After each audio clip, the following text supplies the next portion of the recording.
Vidéo, on va parler de poser ses limites et toute son importance dans votre vie, puisque c'est bien au-delà des relations.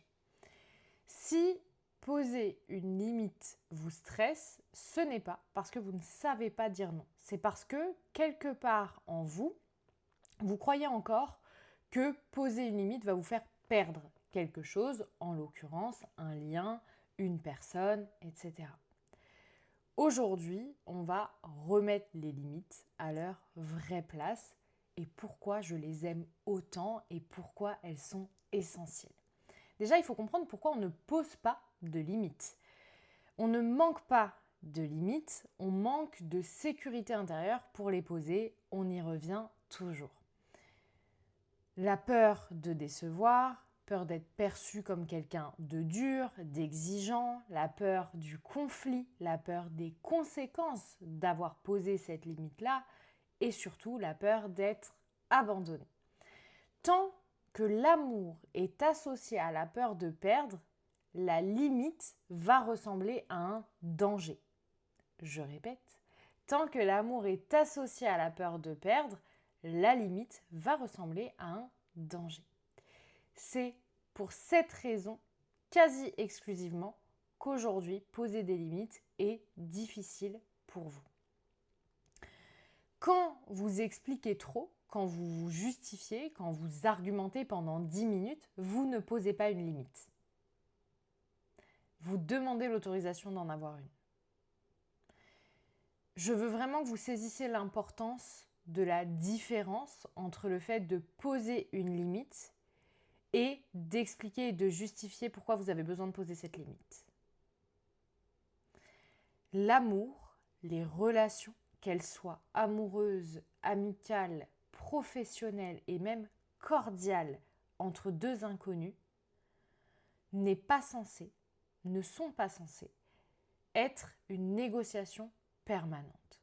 Vos limites ont le droit d'exister, peu importe la situation. C'est quelque chose qui vous concerne, c'est quelque chose qui est important, qui est essentiel pour vous. Si c'est une limite, elle ne doit pas être transgressée.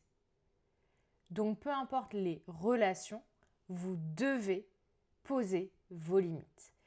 Et encore une fois, à chaque fois que vous envoyez un pavé par message ou que vous expliquez à quelqu'un pourquoi c'est une limite, vous n'êtes pas en train de poser une limite, vous êtes en train d'attendre que la personne en face valide votre limite ou pas.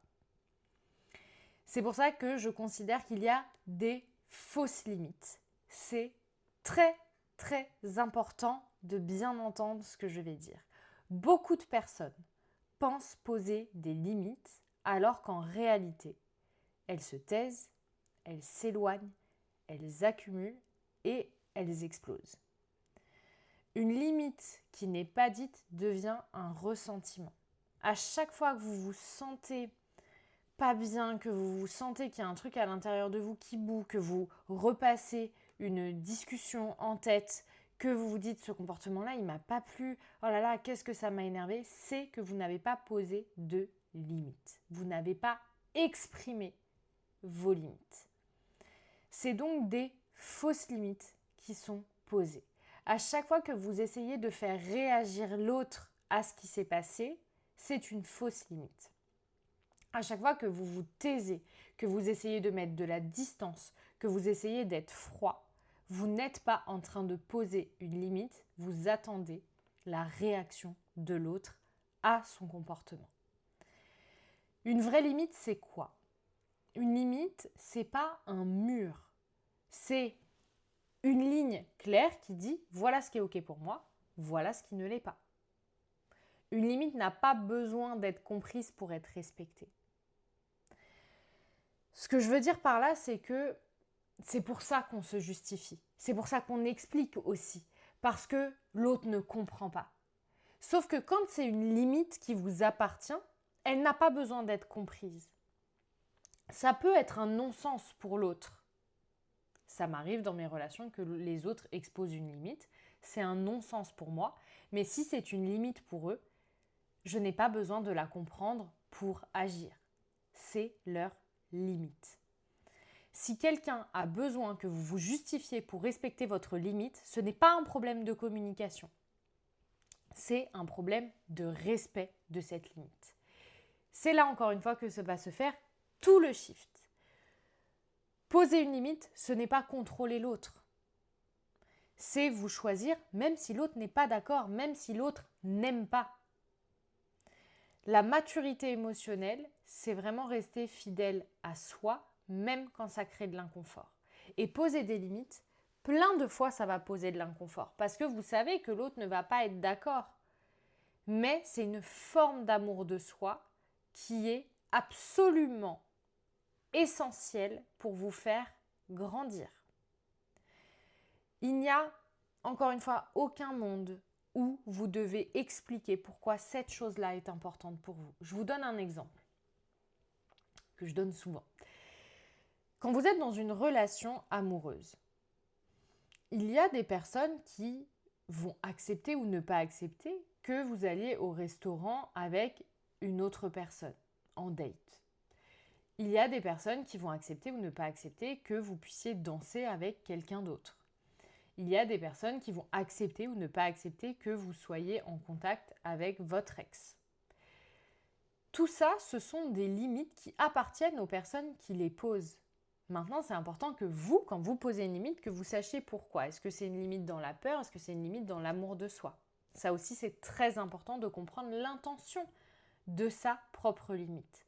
Mais si quelque chose vous insécurise et vous fait vous sentir mal, alors vous avez tous les droits de poser cette limite-là. Et j'insiste, peu importe la nature de votre relation, chaque relation, quelle qu'elle soit, a son propre cadre. Et je parle des relations amicales, amoureuses, professionnelles, cordiales, mais je parle aussi des relations qui n'en sont pas vraiment. Vous savez, ce genre de relation où il n'y a pas d'étiquette, où oui, mais on se voit juste pour passer du bon temps, oui, mais on ne s'est rien promis. Même ces relations-là doivent avoir un cadre, parce que sinon, vous pouvez être sûr qu'à un moment, d'un des deux côtés, il y a une limite qui va être transgressée, parce que le cadre n'aura pas été posé.